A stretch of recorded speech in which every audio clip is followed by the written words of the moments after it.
Hey,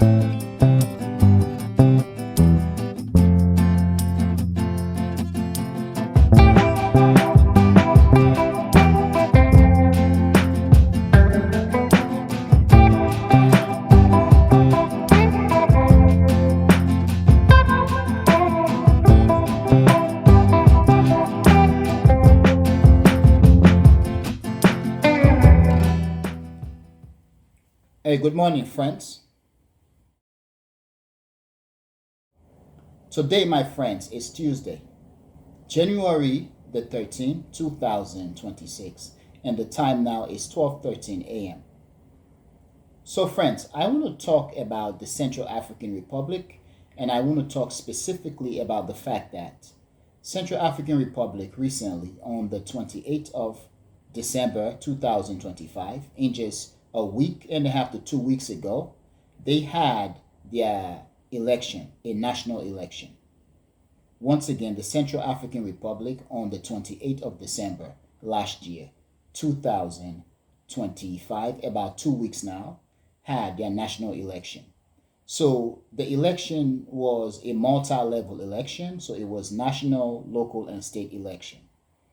Now, per the result of the election, it is said that the current president of Central African Republic, his name is Archange Touadéra. Once again, the name is Archange Touadéra or Touadéra. It is said that he won the election in terms of the preliminary result, and that now, friends, it is said that the National Election Commission of the Central African Republic will be judging any dispute, election dispute, and finalizing the result of the election on the 20th of this month, January 2026. Now, in terms of the current president of Central African Republic, the the opposition basically boycotted this past election, calling out the fact that they believe that the election or the process of the election is unfair. For that, I don't know how that is justified in terms of you thinking the election is unfair. Perhaps staying in and being defeated could be much better than just boycotting the election. When you boycott the election, you're still going to lose anyway. In terms of the current president in the Central African Republic, this guy, a couple of years ago, did push in a memorandum which expanded his term in office, basically also having a removal of the presidential term limit, which basically enabled him to run for a third term. In terms of what is happening in Africa and around the world, the fact that we do see radicalism in the Sahel with the Sahel Alliance and people such as Ibrahim Traore and others coming into power, and we having the Western countries not liking it. We having France, the United Kingdom, the United States, basically the conceptual West, don't liking the fact that Pan-Africanists are coming to power who are doing the people's bid. Perhaps boycotting the election in the Central African Republic as an opposition may not be the best thing to do, because let's assume that France, the United Kingdom, the United States want the current president to be in power. That is, if he is an anti-Russian entity, then you lose because they are going to support him no matter what. However, it is said that the current president of Central African Republic, and once again Archange Touadéra, that he did have a strong relations with Russia, and in fact, that country being one of the first country on the African continent to host Russian troops, such as the Wagner troops, that perhaps he could have burned bridges with France, the United Kingdom, the United States, basically with the conceptual West.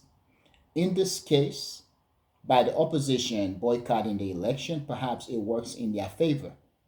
In this case, when we see this man being a pro Russian at the time when the West is against Russia, perhaps the West could support the opposition forces that are calling the election process or the election unfair. However, you do not put your bet on the United States. And I do believe as of now, countries around the world, leaders and officials around the world need to begin to take notice. As much as the United States may not like the Russians, with the current president of the United States, where he and Russia can make a bid, where he and Russia can make a deal, I don't think Donald Trump will give a crap about who win the election in the Central African Republic. I don't think he will give a crap about the opposition forces in the Central African Republic, which then means that as an opposition force, by you boycotting the election, it's a lose-lose situation for you. Now, friends, I may be wrong, I may be right. Perhaps you can tell me what you think. But in terms of the election, once again, the opposition forces boycotted the election, and the current president of the Central African Republic is said to have won about 76.15% of the vote, and the runner-up won about 14% of the vote, and it is said that about 2.4 million people voted, which is about, I think, 52% turnout rate. But we are seeing a 68-year-old man going to be taking the oath of the presidency again. This is another issue in Africa where we are having a bunch of old people, bunch of people who do not have no strong plan for the betterment of their people. Not only they are winning election, but they are prolonging their time in office, basically destroying constitution and extending their term limit. As a result, in Africa, we are growing up knowing just one person in power, and as the youth of Africa, we are not being given the opportunity to change. We are not being given the opportunity to develop, to learn politics, to learn government, and to learn to serve our people. Now, you can argue that some of these leaders in Africa are dictators, and Africans are against dictators. But also, however, if these quote unquote dictators were doing the bids of the people, at least building streets, road, community center, universities, libraries, providing for the people, making sure that the wealth of Africa or the wealth of their respective countries are sold to the international bids, and the money is used to develop their countries and their people, perhaps the people will not focus so much on the whole idea of being anti quote unquote dictators. Okay? The people want to eat. The people don't give a crap about the rhetoric of democracy, of this or that. The people want to eat. Once again, the people want to eat. The people want to live. They want to be able to send their kids to school at affordable rates. They want to be able to purchase homes or to build their homes. They want to be able to do their businesses, to travel, and to live, okay? To live the life that other people around the world in developed, stable countries are living, especially are living based on how much their government are stealing from Africa or from African resources. Now, friends, I'm going to end here. Please tell me what you think, and I really want to know what you think.